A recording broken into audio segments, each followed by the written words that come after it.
श्री शिवाय दोस्तों, आज 18 सितंबर 2025 गुरुवार अश्वनी मास द्वितीया के दिन घर में इस जगह पर जला दे एक दीपक। भगवान श्री हरि विष्णु और माता लक्ष्मी जी के आशीर्वाद से जीवन के हर कष्टों से तुरंत मिल जाएगी। आपको मुक्ति, आपकी हर मनोकामना होगी पूरी और दोस्तों खुशियों से भर जाएगा। आपका घर बन जाओगे आप करोड़पति, क्योंकि दोस्तों इस बार गुरुवार अश्वनी मास द्वितीया पर बहुत सारे शुभ योगों का निर्माण हो रहा है जो कि कई वर्षों बाद आया है। इसीलिए दोस्तों इस दिन का महत्व बहुत ही ज्यादा बड़ा होता है और इस दिन आप लोगों को यह एक दीपक वाला उपाय जरूर करना चाहिए जो कि पंडित जी ने अपनी अभी की ही कथा में यहां पर बताया हुआ है। तो दोस्तों इस उपाय को आपको कैसे करना है, कब करना है, कहां पर करना है और उपाय को करते समय आपको किन किन बातों का ध्यान रखना है, ये सारी जानकारी हम आपको इस वीडियो में देंगे। तो चलिए दोस्तों वीडियो में आगे बढ़ते हैं। देखिए, ये दिन इतना खास होता है, इतना महत्वपूर्ण होता है। देखा गया है कभी कभी बड़े बड़े पूजा पाठ अनुष्ठान से जो मनोकामना पूर्ण नहीं होती है, वह आज 18 सितंबर 2025 गुरुवार अश्वनी मास द्वितीया के दिन एक छोटे से उपाय करने से ही आपकी सभी मनोकामना पूर्ण हो जाती है। और बहुत सारे लोगों ने इस उपाय को किया भी है और उनको इस उपाय को करने का फल भी जरूर मिला है। अगर आप लोग भी इस उपाय को 18 सितंबर 2025 गुरुवार के दिन करना चाहते हैं तो आप इस उपाय को पहले अच्छे से सुन लेना, उसके बाद करना। इस उपाय का फल जरूर मिलेगा और इस उपाय को करने से आपके घर में चाहे किसी भी तरह की दुख और समस्या क्यों ना चल रही हो, आपको उसका कारण भी नहीं पता है कि दोस्तों ये समस्या किस कारण से चल रही है, तो उसका कुछ भी कारण हो सकता है। जैसे पितृदोष हो सकता है, शनि दोष हो सकता है या किसी भी तरह का मंगल दोष भी हो सकता है और भी बहुत तरह के दोष होते हैं। कुछ भी हो सकता, पर आपको इस उपाय को करने के लिए अपने दोष को पता लगाने की भी जरूरत नहीं है। 18 सितंबर 2025 गुरुवार अश्वनी मास द्वितीया के दिन इस एक दीपक वाला उपाय को आप लोगों को कर लेना है। दोस्तों अब हम समझते हैं इस वाले उपाय को हमें करना किस समय है।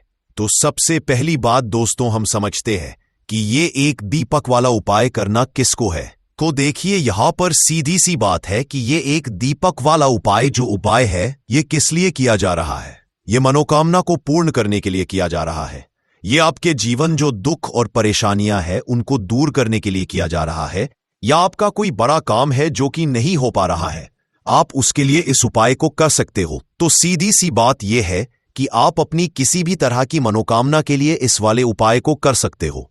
तो ये उपाय वह व्यक्ति कर सकता है जिस व्यक्ति को अपनी किसी भी तरह की मनोकामना भगवान शिव जी से पूर्ण करवानी हो, और अगर कोई भी माताएं बहनें जो है अपने घर की सुख और शांति के लिए, घर में धन समृद्धि को बढ़ाने के लिए ये वाला उपाय करना चाहते हैं, तो घर की जो बड़ी माताएं बहनें होंगी वो इस एक दीपक वाला उपाय को विशेष रूप से करें, क्योंकि माताएं बहनें घर की लक्ष्मी होती है और जब घर की लक्ष्मी कोई विशेष उपाय करती है तो उसका फल ही बहुत जल्दी मिल जाता है और बहुत बड़ा होकर मिलता है। अन्यथा इस उपाय को कोई भी व्यक्ति कर सकता है, चाहे वो बड़ा हो, चाहे वो छोटा हो, चाहे वो बच्चा हो।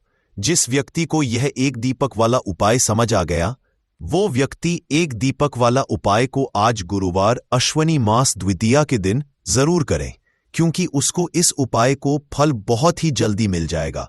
क्योंकि 18 सितंबर 2025 गुरुवार अश्वनी मास द्वितीया के दिन भगवान शिव जी बहुत आसानी से प्रसन्न थे हो जाते हैं। तो आइए अब हम समझते हैं कि इस एक दीपक वाला उपाय को आपको करना कैसे है और इस उपाय को करने का जो समय है वह क्या है।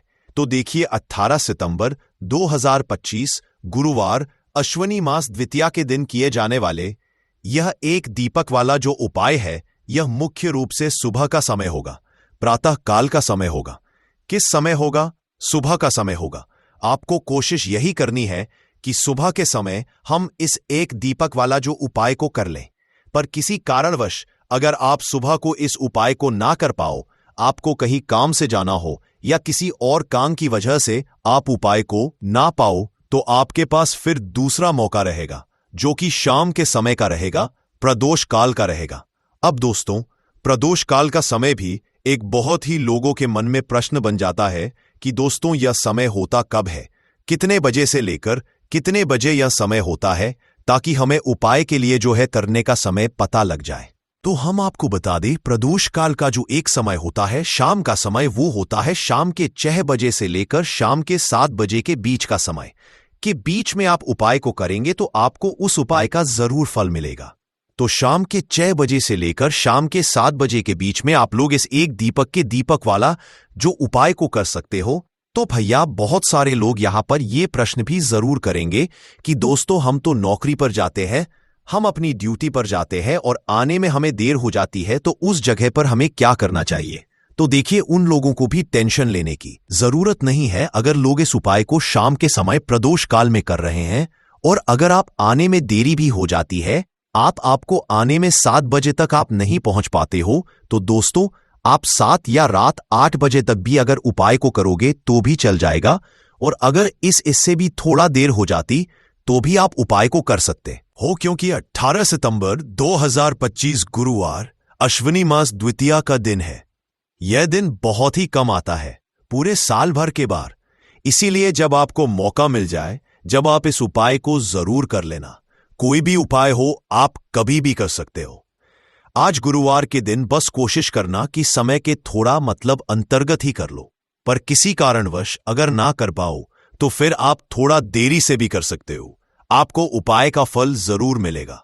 पूज्य गुरु जी ने कहा कि जब भी गुरुवार अश्विनी मास द्वितीया का दिन पड़े तो आपको सिर्फ और सिर्फ एक दीपक वाला उपाय करना है। इससे आपके अगर धन वैभव की समस्या चल रही है, अगर आप रुपए पैसों के लिए बहुत ज्यादा परेशान रहते हैं, आर्थिक तंगी चल रही है, कई बार आप प्रयास बहुत करते हैं, मेहनत बहुत करते हैं, परंतु आपको धन हासिल नहीं हो पाता है, आप मेहनत करने के बावजूद भी सफल नहीं हो पाते हैं, आप अपने व्यापार में असफल हो जाते हैं, नौकरी करने के प्रयास में असफल हो जाते हैं, किसी भी कार्य में अगर आप असफल हो रहे हो या फिर आपको धन की हानि हो रही हो, तो गुरुजी ने कहा कि आपको यह छोटा सा उपाय इस गुरुवार अश्विनी मास द्वितीया में जरूर करना चाहिए। तो चलिए जानते हैं इस विशेष उपाय के बारे में, परंतु उससे पहले एक प्रार्थना। अगर आप समग्र ज्ञान पर नए हैं तो कृपया चैनल को सब्सक्राइब अवश्य कर लें और वीडियो को लाइक करके कमेंट बॉक्स में जय श्री हरि विष्णु जी, जय माता लक्ष्मी जरूर लिख दें, जिससे कि भगवान श्री हरि विष्णु जी और माता लक्ष्मी जी की कृपा आप और आपके परिवार पर बनी रहे और आपको कभी भी धन से संबंधित किसी तरह की कोई कमी ना हो। आज का यह वीडियो बहुत ही खास होने वाला है, क्योंकि गुरुवार की तिथि में किए जाने वाले 3 विशेष उपाय आज आपको इस वीडियो में बताए जाएंगे। यह उपाय आप अपनी समस्या के अनुसार कर सकते हैं। इन उपायों में आपको धन हासिली के उपाय बताए जाएंगे, आपकी मनोकामना जो भी उपाय बताए जाएंगे, जीवन में किसी भी तरह के संकट चल रहे, समस्याएं चल रही हैं, तो उनको दूर करने के उपाय बताए जाएंगे। चलिए जानते हैं पूज्य गुरुजी द्वारा बताए गए सबसे पहले और सबसे खास उपाय के बारे में। इस उपाय के लिए आपको सबसे पहले जरूरत पड़ेगी एक दीपक और थोड़ी सी पिसी हुई हल्दी की। अब ये एक दीपक और थोड़ी सी पिसी हुई हल्दी आज 18 सितंबर 2025 गुरुवार अश्विनी मास द्वितीया की रात एक दीपक घर में इस जगह जला दे। देखते ही देखते करोड़पति बन जाओगे। तो देखिए, अगर आप भी अपने जीवन में पितृदोष से परेशान है, पितृ आपकी अगर नाराज है या फिर जीवन में दुख बहुत है, तो आषाढ़ में यह एक दीपक घर में इस समय जला देना, बड़े से बड़ा पितृदोष भी दूर हो जाएगा और पितृ आपके हमेशा प्रसन्न रहेंगे। तो आज की वीडियो बहुत ही खास है, क्योंकि जो उपाय आपको बताने वाले हैं, इस उपाय को करने में आपको ज्यादा कुछ करने की जरूरत भी नहीं है, आपको कहीं जाने जरूरत भी नहीं है और कपूर से ही आप अपने पितरों को प्रसन्न कर सकते हैं। बस उपाय किस समय करना है, किस तरह करना है, ये आपको वीडियो में समझना है, क्योंकि इससे आपके घर में अगर कोई वास्तु दोष है, कोई नजर दोष है, कोई नेगेटिव एनर्जी है, वो भी दूर होगी और पित आपके हमेशा आपसे प्रसन्न रहेंगे। इसी के साथ कपूर का ये उपाय करने से, कपूर अपने घर में इस समय जलाने से आपके घर में स्थिर लक्ष्मी का वास होता है। धन की देवी माता लक्ष्मी कभी घर को छोड़कर नहीं जाती है। जिस घर में कपूर का उपाय किया जाता है। तो बात कर लेते हैं कि पितृदोष अगर जीवन में है तो कैसे आप इसका पता करेंगे। तो देखिए, घर में अगर लड़ाई झगड़ा बहुत हो रहा है, घर में आपके पैसा आसानी से आता नहीं है, काम बेकार हो रहा है, या फिर दुर्घटनाएं अचानक से आपके घर में हो जाती है, अचानक से किसी के चोट लगना, किसी की तबीयत खराब होना, ऐसी दुर्घटनाएं अगर घर में हैं, या कोई बच्चा ऐसा है, आपके घर में कोई सदस्य जिसे रात के समय में अचानक से भूख लगती है, तो पितृ आपके तृप्त नहीं है और कहीं ना कहीं पितृदोष आपके घर में है। अब पितरों को प्रसन्न जो व्यक्ति कर लेता है, वह अपने जीवन में हर सुख को बहुत आसानी से हासिल भी कर लेता है। देखिए, पितृ ही अगर नाराज रहेंगे तो घर में सुख समृद्धि कैसे आएगी? क्योंकि जो पितृ होते हैं हमारे, जब तक ये प्रसन्न नहीं होते हैं तब तक हमारे जीवन के दुख दूर नहीं होते हैं। बहुत सारे लोग हैं जो बहुत कुछ करते हैं, बहुत से उपाय करते हैं, पूजा पाठ भी करते हैं, सब कुछ करते हैं, परंतु अपने पितृ सन्न करने के लिए कुछ नहीं करते। और आपको बता दें कि कपूर का उपाय अपने घर पर करने मात्र से आप अपने पितरों को प्रसन्न कर सकते हैं। इसमें ज्यादा कुछ आपके पैसे भी नहीं लगेंगे और आपको कहीं जाने की जरूरत भी नहीं है। ज्यादा समय आपको इसमें नहीं देना है। तो चलिए बात कर लेते हैं कि पितृदोष को कैसे आपको अपने जीवन से दूर करना है, और अगर पितृदोष नहीं भी है तो कैसे आपको कपूर का उपाय करना है कि पितृ कभी आपके आपसेरी ना रहे और हमेशा आपको आशीर्वाद देकर ही जाए। तो देखिए, पितृपक्ष के दौरान जो हमारे पितृ होते हैं, ये धरती पर आते हैं और आशीर्वाद देकर जाते हैं, और जिन लोगों के पितृ नाराज होते हैं उनके जीवन के दुख कभी दूर नहीं होते। तो हमेशा अपने पितरों को प्रसन्न रखें और कपूर का यह उपाय जरूर करें। तो देखिए, आपको अपने घर में किस समय कपूर जलाना है जिससे कि पितृ कभी नाराज ही नहीं रहेंगे। अब देखिए, सुबह समय में जब आप पूजा करते हैं, पूजा करने के बाद आपको थोड़ा सा कपूर किसी बर्तन में लेना है। चाहे तो पीतल का बर्तन ले ले, पीतल का बर्तन ना हो तो मिट्टी का दीपक ले ले, उसमें थोड़ा सा कपूर रखें। 2 से 3 टुकड़े रख लें, 3 टिकिया या 4 टिकिया कपूर की छोटी छोटी, और इसे जलाकर इसका जो धुआं है ये पूरे घर में आपको दिखाना है। घर के मुख्य द्वार पर भी दिखाना है, जितने कमरे हैं सभी जगह पर आपको कपूर का धुआं जो है ये देनी है। और फिर आप अपने घर में देखेंगे कि पितृ जो है ये प्रसन्न हो जाएंगे और तभी भी पितृदोष आपके घर में नहीं रहेगा। इसी के साथ आपको शाम के समय में भी अपने घर में कपूर जलाना है और इसका पूरे घर में दिखाना है। कपूर जो जलता हुआ होगा उसे आपको बड़े से दीपक में जलाना है, जिससे कि पूरे घर में आप आराम से घूम बड़े से दीपक में कपूर रखेंगे। फिर बड़ी सी थाली या कोई बर्तन ##, जिसके अंदर आप उसे दीपक को रख सकें, क्योंकि कपूर जब आप तो वह दीपक बहुत गर्म हो जाएगा। इसीलिए आपको पूरी सावधानी के साथ इस कपूर को जलाना है और पूरे घर में दिखाना रहे। मुख्य द्वार पर भी दिखाएंगे।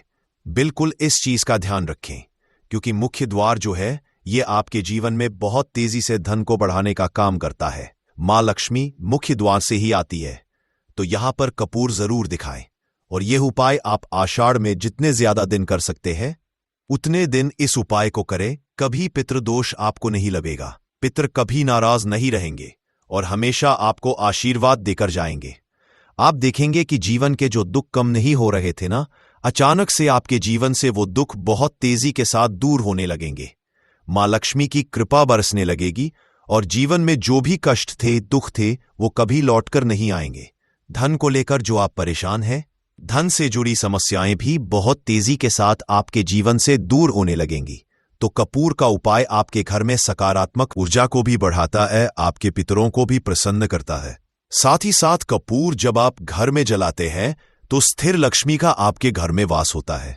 ऐसे घर को छोड़कर मां लक्ष्मी कभी नहीं जाती है।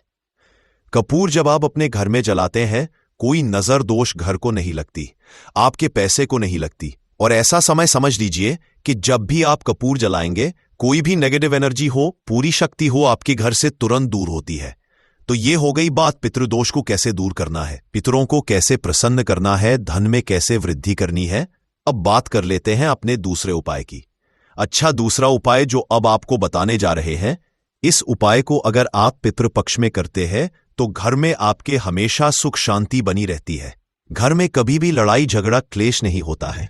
घर के कामों में, यानी आपके घर में कोई भी आप अपना बिजनेस करते हैं, नौकरी करते हैं, व्यापार करते हैं, उस काम में कोई नहीं आती है और आपके कार्य को कभी किसी की नजर नहीं लगती, क्योंकि यहां पर पितर आपकी रक्षा करते हैं एक तरह से और आपके घर पर कोई संकट नहीं आने देते हैं। अब देखिए, आपके घर में जहां पीने का पानी रखा जाता है, यानी जहां पर आप अपने घर में पीने का पानी रखते हैं, ये जो स्थान होता है ये पितरों का स्थान होता है। अब आपको करना क्या है? इसी स्थान से जुड़ा हुआ उपाय करना है। आपको एक दीपक तैयार करना है। यहां पर आप तिल के तेल का दीपक भी ले सकते हैं। ये दीपक आपको अपने में जहां आप जल रखते हैं पीने का पानी, उस स्थान पर शाम के समय में दीपक लगाना है। आषाढ़ में जितने ज्यादा दिन यह उपाय आप कर लेंगे उतना उत्तम रहेगा। अच्छा, एक दो दिन अगर आप नहीं कर पा रहे हैं या कोई भी रीजन है, बहुत सारे लोग हैं जो कहते हैं कि हम नहीं कर पाएंगे, तब तो कोई बात नहीं है। जितने दिन आप करें उतने दिन कर लें, परंतु अगर आप प्रतिदिन कर सकते हैं तो प्रयास करें कि प्रतिदिन आप वहां पर दीपक जरूर लगाए। पितर हमेशा प्रसन्न रहते हैं, घर में सुख शांति बनी रहती है, घर में लड़ाई झगड़ा क्लेश नहीं होता है, आपके काम में आपके व्यापार में कोई अड़चन नहीं आती है, कोई रुकावट नहीं आती है। तो हमेशा आप अपने घर में आषाढ़ में इस जगह पर दीपक जरूर लगाएं। इसी के साथ अगर चाहते हैं कि आपके हमेशा आपसे प्रसन्न रहे, अगर नाराज हैं तो भी प्रसन्न हो जाएं और नाराज नहीं भी है तो कभी आपसे नाराजी में कभी भी भूल कर भी आपको अपने से बड़ों का या अपने से छोटों का अपमान नहीं करना है। जितना हो सके आप अपने से बड़ों का मान सम्मान करे, छोटों को प्यार दे और आपके घर में जितने भी बुजुर्ग लोग हैं, ठीक है ना, उनका आपको बहुत ध्यान रखना है। विशेषकर वैसे तो हमेशा ही आपको उनका ध्यान रखना चाहिए, परंतु आषाढ़ में विशेषकर आपको उनका ध्यान रखना है। साथ ही साथ दीपक वाला उपाय जरूर करें। आप अपने घर में पीने वाले स्थान पर जहां पीने का पानी रखते हैं वहां दीपक जरूर जलाएं। और कपूर का उपाय तो बहुत ही उत्तम है, इसे करना बिल्कुल ना भूलें। आषाढ़ में आपको किसी भी पशु पक्षी को भी परेशान नहीं करना है, वरना आपके पितर आपसे कभी प्रसन्न नहीं रहेंगे। इसी के साथ बात अगले महत्वपूर्ण और असरशाली उपाय की, तो दोस्तों 18 सितंबर 2025 गुरुवार अश्वनी मास द्वितीया के दिन करे तुलसी की मिट्टी वाला ये एक उपाय भगवान श्री हरि विष्णु और माता लक्ष्मी जी के आशीर्वाद से जीवन के हर कष्टों से तुरंत मिल जाएगी। आपको मुक्ति, आपकी हर मनोकामना होगी पूरी और दोस्तों खुशियों से भर जाएगा, आपका घर बन जाओगे, आप करोड़पति। क्योंकि दोस्तों इस बार गुरुवार अश्वनी मास द्वितीया पर बहुत सारे शुभ योगों का निर्माण हो रहा है, जो कि कई वर्षों बाद आया है। इसीलिए दोस्तों इस दिन का महत्व बहुत ही ज्यादा बड़ा होता है और इस दिन आप लोगों को यह तुलसी की मिट्टी वाला उपाय जरूर करना चाहिए, जो कि पंडित जी ने अपनी अभी की ही कथा में यहां पर बताया हुआ है। तो दोस्तों इस उपाय को आपको कैसे करना है, कब करना है, कहां पर करना है और उपाय को करते समय आपको किन किन बातों का ध्यान रखना है, ये सारी जानकारी हम इस वीडियो में देंगे। तो चलिए दोस्तों वीडियो में आगे बढ़ते हैं। देखिए ये दिन इतना खास होता है, इतना महत्वपूर्ण होता है। देखा गया है कभी कभी बड़े बड़े पूजा पाठ अनुष्ठान से जो मनोकामना पूर्ण नहीं होती है, वह 18 सितंबर 2025 गुरुवार पितृपक्ष प्रतिपदा तिथि के दिन एक छोटे से उपाय करने से ही आपकी सभी मनोकामना पूर्ण हो जाती है। और बहुत सारे लोगों ने इस उपाय को किया भी है और उनको इस उपाय को करने का फल भी जरूर मिला है।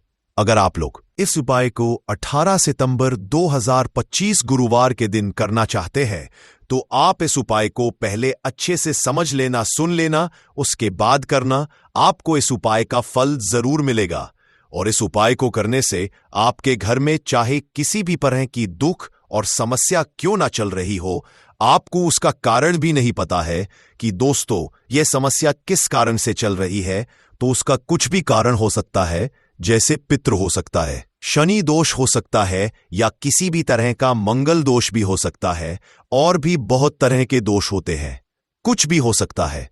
पर आपको इस उपाय को करने के लिए अपने दोष को पता लगाने की भी जरूरत नहीं है। 18 सितंबर 2025 गुरुवार अश्वनी मास द्वितीया के दिन इस तुलसी की मिट्टी वाला उपाय को आप लोगों को कर लेना है दोस्तों। अब हम समझते हैं इस वाले उपाय को हमें करना किस समय है। तो सबसे पहली बात दोस्तों समझते हैं कि यह तुलसी की मिट्टी वाला उपाय करना किसको है। तो देखिए यहां पर सीधी सी बात है कि यह तुलसी की मिट्टी वाला उपाय जो उपाय है, यह किस लिए किया जा रहा है। यह मनोकामना को पूर्ण करने के लिए किया जा रहा है, या आपके जीवन में जो दुख और परेशानियां हैं उनको दूर करने के लिए किया जा रहा है। या आपका कोई बड़ा काम है जो कि नहीं हो पा रहा है, आप उसके लिए इस उपाय को कर सकते हो। तो सीधी सी बात यह है कि आप अपनी किसी भी की मनोकामना के लिए इस वाले उपाय को कर सकते हो। तो यह उपाय वह व्यक्ति कर सकता है जिस व्यक्ति को अपनी किसी भी तरह की मनोकामना भगवान शिव जी से पूर्ण करवानी हो। और अगर कोई भी माताएं बहनें जो है अपने घर की सुख और शांति के लिए, घर में धन समृद्धि को बढ़ाने के लिए यह वाला उपाय करना चाहती है, तो घर की जो बड़ी माताएं बहनें होंगी वह इस तुलसी की मिट्टी वाला उपाय को विशेष रूप से करें, क्योंकि माताएं बहनें की लक्ष्मी होती है, और जब घर की लक्ष्मी कोई विशेष उपाय करती है तो उसका फल ही बहुत जल्दी मिल जाता है और बहुत बड़ा होकर मिलता है। अन्यथा इस उपाय को कोई भी व्यक्ति कर सकता है, चाहे वह बड़ा हो, चाहे वह छोटा हो, चाहे वह बच्चा हो। जिस व्यक्ति को यह तुलसी की मिट्टी वाला उपाय समझ आ गया, वह व्यक्ति इस तुलसी की मिट्टी वाला उपाय को गुरुवार अश्विनी मास द्वितीया के दिन जरूर करे, क्योंकि उसको इस उपाय को फल बहुत ही जल्दी मिल, क्योंकि 18 सितंबर 2025 गुरुवार अश्विनी मास द्वितीया के दिन भगवान शिवाजी बहुत आसानी से प्रसन्न हो जाते हैं। तो आइए अब हम समझते हैं कि इस तुलसी की मिट्टी वाला उपाय को आपको करना कैसे है, और इस उपाय को करने का जो समय है वह क्या है। तो देखिए, 18 सितंबर 2025 गुरुवार अश्विनी मास द्वितीया के दिन किए जाने वाले ये तुलसी की मिट्टी वाला जो उपाय है, यह मुख्य रूप सुबह का समय होगा, प्रातः काल का समय होगा। किस समय होगा? सुबह का समय होगा। आपको कोशिश यही करनी है कि सुबह के समय हम इस तुलसी की मिट्टी वाला जो उपाय को कर ले, पर किसी कारणवश अगर आप सुबह को इस उपाय को ना कर पाओ, आपको कहीं काम से जाना हो या किसी और काम की वजह से आप उपाय को ना कर पाओ, तो आपके पास फिर दूसरा मौका रहेगा, जो कि शाम के समय का रहेगा, प्रदोष काल का रहेगा। अब दोस्तों, प्रदोष काल समय भी एक बहुत ही लोगों के मन में प्रश्न बन जाता है कि दोस्तों ये समय होता कब है, कितने बजे से लेकर कितने बजे ये समय होता है, ताकि हमें उपाय के लिए जो है करने का समय पता लग जाए। तो हम आपको बता दें, प्रदोष काल का जो एक समय होता है, शाम का समय, वो होता है शाम के 6 बजे से लेकर शाम के 7 बजे के बीच का। इस समय के बीच में आप उपाय को करेंगे तो आपको उस उपाय का जरूर फल मिलेगा। तो शाम के 6 बजे लेकर शाम के 7 बजे के बीच में आप लोग इस तुलसी की मिट्टी के दीपक वाला जो उपाय को कर सकते हो। तो भैया, बहुत सारे लोग यहां पर ये प्रश्न भी जरूर करेंगे कि दोस्तों, हम तो नौकरी पर जाते हैं, हम अपनी ड्यूटी पर जाते हैं और आने में हमें देर हो जाती है, तो उस जगह पर हमें क्या करना चाहिए? को देखिए, उन लोगों को भी टेंशन लेने की जरूरत नहीं है। अगर आप लोग इस उपाय को शाम के समय प्रदोष काल में कर रहे हैं और अगर आप आने में देरी भी हो जाती है, आपको आने में 7 बजे तक आप नहीं पहुंच पाते हो, तो दोस्तों 7 या रात 8 बजे तक भी अगर उपाय को करोगे तो भी चल जाएगा। और अगर इससे भी थोड़ा देर हो जाती तो भी आप उपाय को कर सकते हो, क्योंकि 18 सितंबर 2025 गुरुवार का दिन है। ये दिन बहुत ही कम आता है, पूरे साल भर में एक बार। इसीलिए जब आपको मौका मिल जाए, जब आप इस उपाय को जरूर कर लेना। कोई भी उपाय हो, आप कभी भी कर सकते हो गुरुवार के दिन। बस कोशिश करना कि समय के थोड़ा अंतर्गत ही कर लो, पर किसी कारणवश अगर ना कर पाओ तो फिर आप थोड़ा देरी से भी। अगर हम आपसे कहे कि आप अपने समय को अच्छा बनाने के लिए कुछ उपाय कर सकते हैं, जी हाँ, हम बात कर रही है घर में लगी घड़ी की, जिसे हम रोज निहारते हैं। पर कभी ये नहीं सोचा होगा कि ये घड़ी हमारा समय बदलने में और अच्छा समय लाने में मदद कर सकती है। दोस्तों, हम बार जीवन में छोटी छोटी चीजों को नजरअंदाज कर देते हैं, लेकिन वहीं कुछ चीजें हमारे भाग्य पर अच्छा बुरा असर डालती हैं। घड़ी की ही तरह घर में और भी कुछ चीजें हैं जो आपके वास्तु दोष का कारण बनती है और आपकी परेशानी की वजह बनती है। तो आइए पहले जान लें, क्या आपको अपने घर में वास्तु दोष के बारे में कैसे पता लगता है और किस तरह से आप बड़ी ही आसानी से इसे कर सकते हैं। दोस्तों, वास्तुशास्त्र के अनुसार किसी भी घर में वास्तु दोष होने से सुख, शांति और पारिवारिक उन्नति में बाधा पैदा होती है। वास्तु दोष के कारण पनपने वाली नकारात्मक ऊर्जा से व्यक्ति के भाग्य पर बुरा असर पड़ता है। साथ ही घर के लोगों को कई तरह की परेशानियों का सामना करना पड़ता है दोस्तों। शास्त्रों के अनुसार अगर हम ये छोटे मोटे उपाय कर लें तो अपने घर नेगेटिव एनर्जी से छुटकारा पा सकते हैं। तो आइए जानते हैं। लेकिन उससे पहले दोस्त आपसे रिक्वेस्ट है कि वीडियो को लाइक करें, अपने दोस्तों के साथ शेयर करें और अगर आपने अभी तक चैनल को सब्सक्राइब नहीं किया तो सब्सक्राइब करके बेल आइकॉन जरूर प्रेस कर लें दोस्तों। नंबर 1, जीवन में तरक्की पाने के लिए रोज पहली रोटी गाय को दें, पीपल को जल चढ़ाएं और चींटियों को मिला आटा दें। तांबे के लोटे में जल लाल चंदन मिलाकर रात को अपने सर के पास रखकर सो जाएं। सुबह उस जल को तुलसी को चढ़ा दें। ऐसा करने से आपकी परेशानियां धीरे धीरे दूर हो जाएंगी। नंबर 2, वास्तु के मुताबिक अगर आपके घर में तिजोरी है और आप उसके सामने शीशा लगा दें तो इससे धन में बरकत होती है। व्यापारी लोग अपने कैश बॉक्स के सामने शीशा लगाएं, इससे आपके ग्राहक बढ़ेंगे दोस्तों। 3, झाड़ू पोछा कभी भी खुले में नहीं रखना चाहिए, इन्हें हमेशा छिपाकर रखना चाहिए और झाड़ू कभी भी रसोई में नहीं रखनी चाहिए। नंबर 4, शौचालय का दरवाजा हमेशा बंद होना चाहिए। माना जाता है कि घर की नकारात्मक ऊर्जा शौचालय में ही बात करती है। ऐसे में अगर शौचालय का दरवाजा खुला रहता है तो नकारात्मक ऊर्जा आपके घर में प्रवेश करती है। नंबर घर में सुख शांति के लिए कपूर को घी में डूबाकर सुबह शाम जलाना चाहिए। इससे घर में वास्तु दोष भी कम होता है और रह रहे सदस्यों के जीवन की परेशानियां दूर होती हैं। दोस्तों, नंबर 6, दुर्घटना से बचने के लिए शाम को हनुमान चालीसा के बाद कपूर जरूर जलाना चाहिए। नंबर 7, घर में जिस जगह वास्तु दोष हो वहां कपूर की 2 टीकियां रखें। खत्म हो जाने के बाद वहां दोबारा इसे रखें। नंबर 8, अस्त के बाद कभी भी किसी को दूध, दही या प्याज नहीं देना चाहिए, यह भाग्य में बाधक भी बन सकता है। नंबर 9, घर के मुख्य द्वार पर कूड़ादान कभी भी न रखें। नंबर 10, घर में टूटा हुआ शीशा कभी भी नहीं होना चाहिए। नंबर 11, अच्छे भाग्य के लिए सुबह नहाते समय पानी में थोड़ा सा कपूर का तेल मिलाएं। शनिवार को चमेली का तेल भी मिला सकते हैं। नंबर 12, लक्ष्मी की कृपा पाने के लिए रोज रात को रसोई अच्छी तरह से साफ करके चांदी की कटोरी में कपूर और लौंग जलाएं। यह प्रक्रिया रोज की जाए तो घर में बरकत बनी रहती है और मां लक्ष्मी जल्द ही ऐसे घर से आकर्षित होती है। ऐसे घरों से नकारात्मकता हमेशा दूर रहती है। दोस्तों, नंबर 13, घर के सोने वाले कमरे में पौधे नहीं लगानी चाहिए, इससे आपके ऊपर नकारात्मक असर हावी हो सकता है। नंबर 14, घर में पौधे लगाते समय पानी में सेंधा नमक डालें।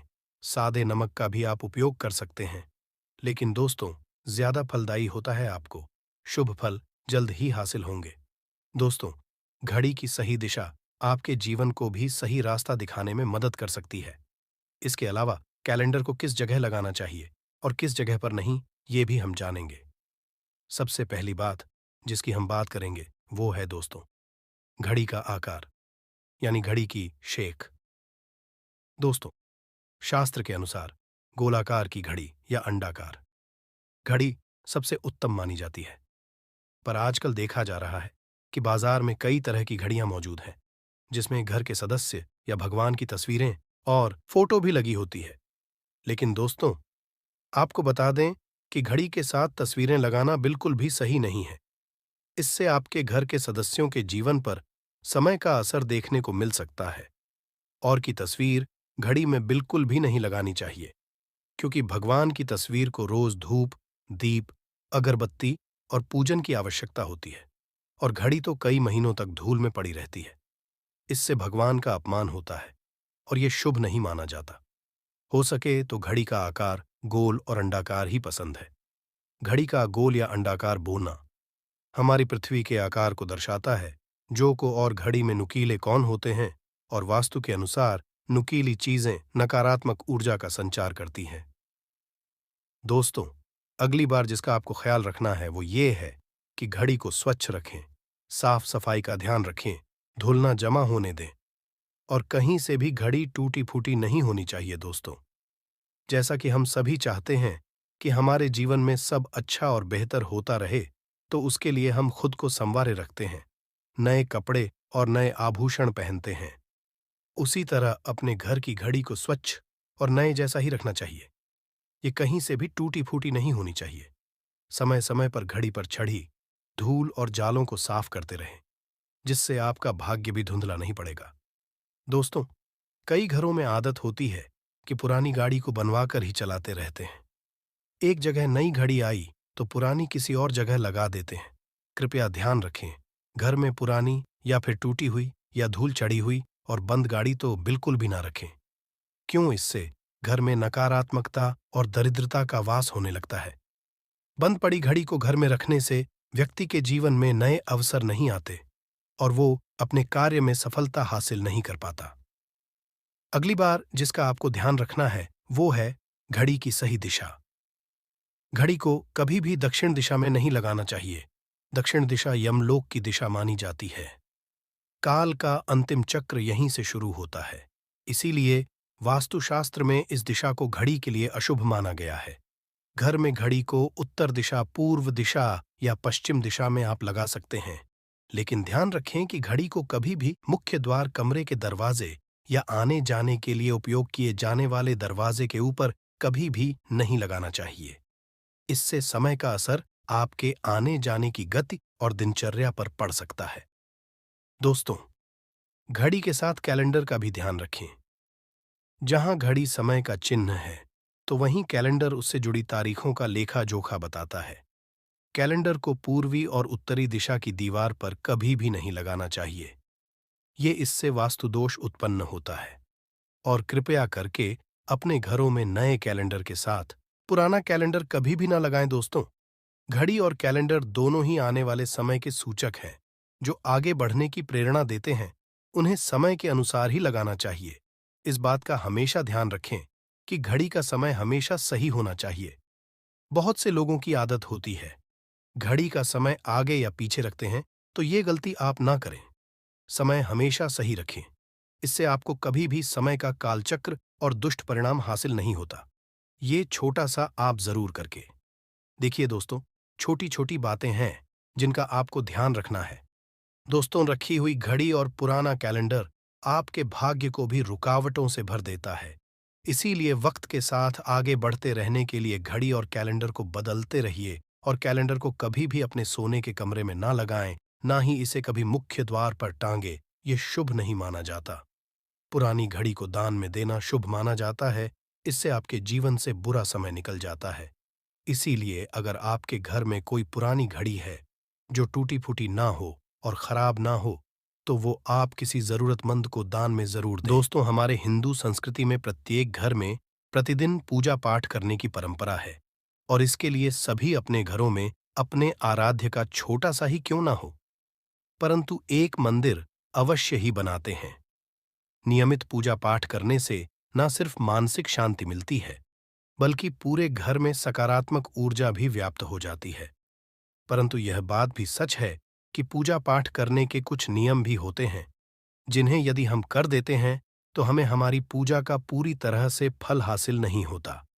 पूजा करने के नियम प्राचीन काल से ही चले आ रहे हैं, जो कि एक ठोस धरातल पर आध्यात्मिक और वैज्ञानिक दोनों ही दृष्टिकोण से ध्यान में रखकर बनाए गए हैं। इसलिए हमें इन नियमों को बिल्कुल भी अनदेखा नहीं करना चाहिए। ऐसा ही एक महत्वपूर्ण नियम है नाद, यानी कि पूजा करते समय हम जब घंटी बजाते हैं, उसे बजाने के लिए शास्त्रों कुछ नियम निर्धारित किए गए हैं। शास्त्रों में देवताओं के सामने घंटी बजाने का बहुत अधिक महत्व बताया गया है, जिसे हम इस कृष्ण श्लोक के द्वारा समझ सकते हैं। आगम अर्थमतु देवानाम गमन अर्थम तु राक्षसाम घन्यथा रावम करुमियादो।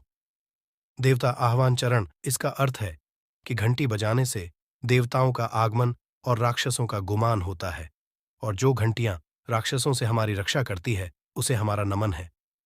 तो चलिए दोस्तों, जान लेते हैं कि पूजा करते समय जब हम घंटी बजाते हैं तो उसके पीछे क्या कारण है, घंटी को बजाने के क्या नियम है, और पूजा के वक्त घंटी बजाते समय होने वाली गलतियां कौन सी है जो हमें भूल कर भी नहीं करनी चाहिए। दोस्तों, क्या आपने कभी अपने घर के मंदिर में रखी हुई घंटी को ध्यान से देखा है? अगर आप ध्यान से देखेंगे तो आपको घंटी के ऊपरी हिस्से पर, यानी जहां से हम इसे पकड़ते हैं, उस पर गरुड़ बना हुआ देता है। अंततः घर पर जो हम घंटी इस्तेमाल करते हैं उसे गरुड़ घंटी कहा जाता है। पूजा करते समय गरुड़ घंटी का उपयोग भगवान को आमंत्रित करने अर्थात भगवान का आवाहन करने के लिए किया जाता है, जिससे एक सुंदर ध्वनि से भगवान का आवाहन करने का आभास होता है। जब हम विधि विधान से पूजा करते हैं तो उसमें घंटी का उपयोग अवश्य रूप से करते हैं। पूजा संपन्न होने पर आरती करते विशेष रूप से नाद होना चाहिए, नहीं तो हमारी पूजा आदि अधूरी मानी जाती है। परंतु हम में से अधिकांश लोग इसे मात्र एक सामान्य प्रक्रिया मानते हैं और पूजा करते समय घंटी बजाना भूल जाते हैं। तो आइए जानते हैं उन नियमों के बारे में।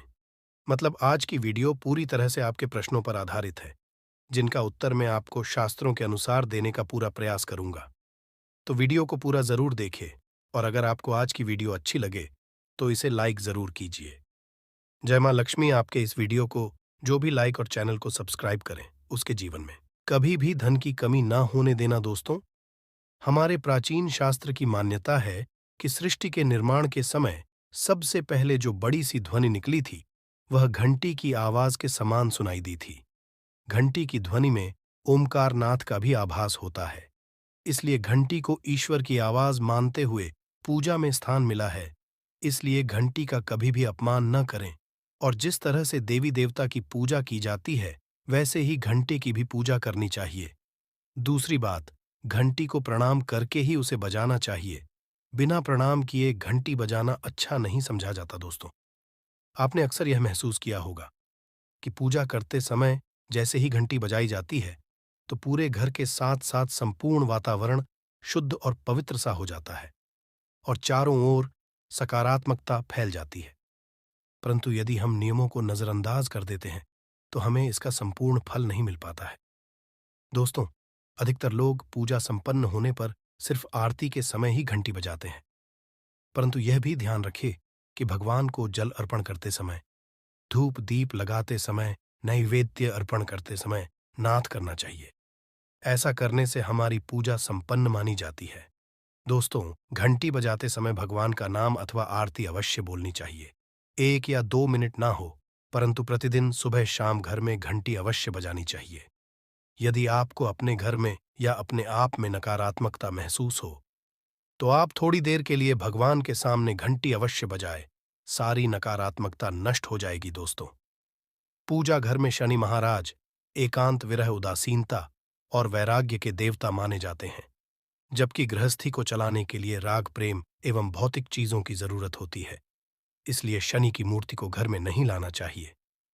दोस्तों, सबसे पहली बात, दीपक और धूप दान की। भारत की परंपरा मिट्टी से जुड़ी हुई है, इसीलिए मंदिर में पारंपरिक मिट्टी का दीपक अवश्य होना चाहिए। अगर आप मिट्टी का दीपक नहीं रख सकते हैं तो धातु के दीपक का उपयोग करें। अगर भगवान में आपकी आस्था ज्यादा हो तो आप उपला रखकर गुड़ और घी का धूप भी दे सकते हैं। ऐसा करने से घर में सुख शांति बनी रहती है। दूसरी चीज, घर के मंदिर में स्वास्तिक अवश्य होना चाहिए। या तो आप इसे बना लें, क्योंकि स्वस्तिक आपके घर की शक्ति, सौभाग्य, समृद्धि और शुभता का प्रतीक समझा जाता है। यही मुख्य कारण है कि कोई भी शुभ कार्य करने से पहले स्वस्तिक का चिन्ह अवश्य बनाया जाता है। तीसरी चीज है कलश।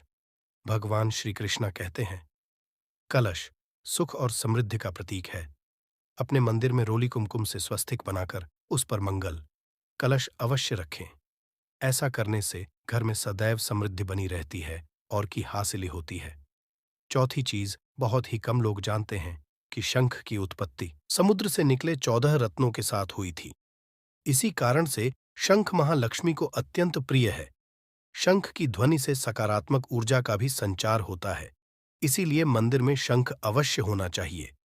शंख के घर में उपस्थिति से मां लक्ष्मी भी प्रसन्न होती है और उस घर में कभी भी धन की कमी महसूस नहीं होती।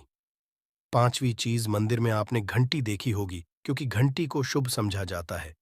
इसीलिए जब जब घर के मंदिर में घंटी की आवाज होती है वहां का वातावरण शुद्ध और पवित्र बनता है। जिस घर में पूजा के दौरान घंटी बजाई जाती है उस घर के आसपास की सभी नकारात्मक शक्तियां दूर हो जाती हैं और साथ ही सुख समृद्धि के द्वार खुलने लगते हैं। तो ये है वे वस्तुएं जिन्हें घर के मंदिर में जरूर रखनी चाहिए। आइए अब जान लेते हैं कि घर के कौन सी चीजें कभी नहीं रखनी चाहिए। सबसे पहली चीज, गणेश जी की मूर्ति घर में। कभी भी गणेश जी की मूर्ति 3 अथवा 5 ऐसी विषम संख्या में न रखें। अपने मंदिर में गणेश जी की सिर्फ 2 मूर्तियां रखें। इसे शुभ समझा जाता है। अगर आप अपने मंगल की कामना करते हैं तो गणेश जी की मूर्ति मुख्य द्वार पर अंदर की तरफ मुख करके लगा ले। कई लोग ये गलती करते हैं कि मुख्य द्वार पर गणेश जी की मूर्ति बाहर की ओर मुख करके लगा देते हैं, जिससे उन्हें काफी नुकसान का सामना करना पड़ता है। अगर आप चाहे तो द्वार के दोनों ओर लगा दें या फिर मुख्य द्वार के अंदर की ओर लगाइए, परंतु बाहर की ओर कभी भी नहीं लगानी चाहिए। दूसरी चीज, टूटे हुए चावल। अपने मंदिर में कभी भी टूटे हुए चावल ना रखें। इसके साथ ही पुराने चढ़ाए हुए चावल अधिक समय तक ना रखें। यह नकारात्मक ऊर्जा फैलाते हैं। यह बात भी ध्यान रहे कि आप मंदिर में रखने वाले चावलों का इस्तेमाल हल्दी में भिगोकर ही करें। इससे अधिक शुभ परिणाम मिलेंगे। 3 की तस्वीरें। इसके साथ ही अगर आपके घर के मंदिर में पूर्वजों की तस्वीरें रखी हुई हैं तो उन्हें तत्काल बाहर निकाल दें। ये आपके परिवार के लिए काफी अशुभ है। धर्म ग्रंथों के अनुसार पूर्वज पूजनीय हैं, परंतु वह देवताओं के बराबर नहीं है। इसलिए अपने पूजा घर में कभी भी मृत परिजनों की तस्वीरें ना रखें। यह आपके लिए अशुभ संकेत है। इसके परिणाम भी काफी घातक हो सकते हैं और मंदिर का वातावरण भी नकारात्मक हो सकता है। इसके अलावा अगर साधु संत को मानते हैं तो उनकी तस्वीर भी घर की किसी दीवार पर लगाएं। उसे पूजा घर में भूल से भी न रखें। ये घर के वातावरण को नकारात्मक बनाता है। इसके साथ ही महाकाली, काल भैरव की मूर्तियां भी पूजा घर में नहीं रखनी चाहिए। और हाँ दोस्तों, ध्यान रहे कि मां लक्ष्मी के खड़े स्वरूप की पूजा मत कीजिएगा, क्योंकि मां लक्ष्मी हमेशा बैठी हुई मुद्रा में होती है। इसलिए उनके बैठे हुए स्वरूप को ही पूजना सही है। चलिए दोस्तों, अब हम आपको बताते हैं उन अति महत्वपूर्ण चीजों के बारे में जो आपके पूजा घर में होनी ही चाहिए। धर्म ग्रंथों में इन चीजों को अत्यधिक पवित्र और खुशहाली के साथ साथ समृद्धि का प्रतीक समझा गया है। ये चीजें आपको खुशियों की चौखट पर खड़ा करती हैं, इसलिए ये आपके मंदिर में होनी ही चाहिए। गंगा जल की पवित्रता के बारे में तो आप जानते ही होंगे। मां गंगा जो हर किसी के पापों को धूल देती है, लोगों को देती है। अगर आप भी अपने जीवन में सुख और शांति कायम रखना चाहते हैं तो घर के मंदिर में गंगा जल होना ही चाहिए। इसके लिए आप एक तांबे के पात्र में गंगा जल को भर कर रख सकते हैं। यह आपके परिवार में सुख शांति का प्रतीक है, जो घर की पवित्रता को भी बनाए रखता है। इसलिए कभी भी प्लास्टिक की बोतल या अपवित्र बर्तन जैसे स्टील या लोहे के बर्तनों में गंगा जल नहीं रखना चाहिए। ये अशुभ होता है। अगर आप महालक्ष्मी को प्रसन्न करना चाहते हैं तो पूजा करते समय मां लक्ष्मी को कमल का फूल चढ़ाएं। मां लक्ष्मी कमल के फूल पर ही विराजमान रहती है तो उन्हें बेहद प्रिय होता है, क्योंकि ये कीचड़ से निकलकर भी दुनिया में खूबसूरती और पवित्रता बिखेरता है। इसलिए माता लक्ष्मी की पूजा करते समय कमल का फूल जरूर चढ़ाना चाहिए। ऐसा करने से कई गुना लाभ आपको मिलेगा। दोस्तों, इस दिवाली ध्यान रहे कि दीपक से दीपक ना जलाइए। शास्त्रों के अनुसार जो व्यक्ति दीपक से दीपक जलाता है वो रोगी होता है। ऐसा करने से रोग भी परिवार में पनपते हैं। इसलिए कभी भी दीपक से दीपक नहीं जलाना चाहिए। साथ ही मंदिर में एक घी का और एक तेल का दीपक जरूर जलाइए। ये आपको समृद्धि देगा। घी का दीपक दाईं तरफ और तेल का दीपक बाईं तरफ जलाने से समृद्धि बरकरार रहती है। इसके अलावा लेकर धूप धानी गंगाजल जैसी चीजों को बाएं रखना शुभ होता है। उम्मीद है दोस्तों आप ये समझ गए होंगे कि मंदिर में क्या रखना है। दोस्तों, नींबू के उपाय आज से नहीं बल्कि हजारों साल से पहले से इस्तेमाल किए जा रहे हैं। जो उपाय आज हम आपको बताने जा रहे हैं, नींबू का इस्तेमाल करके उससे आप अपनी हर समस्या का समाधान पा सकते हैं।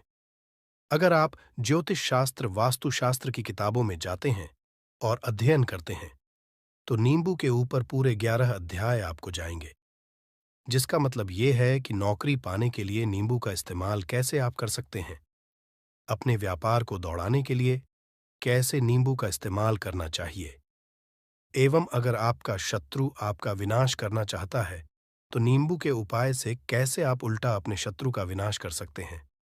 आपके घर पे नकारात्मक शक्तियां हैं, बुरी शक्तियों का वास है,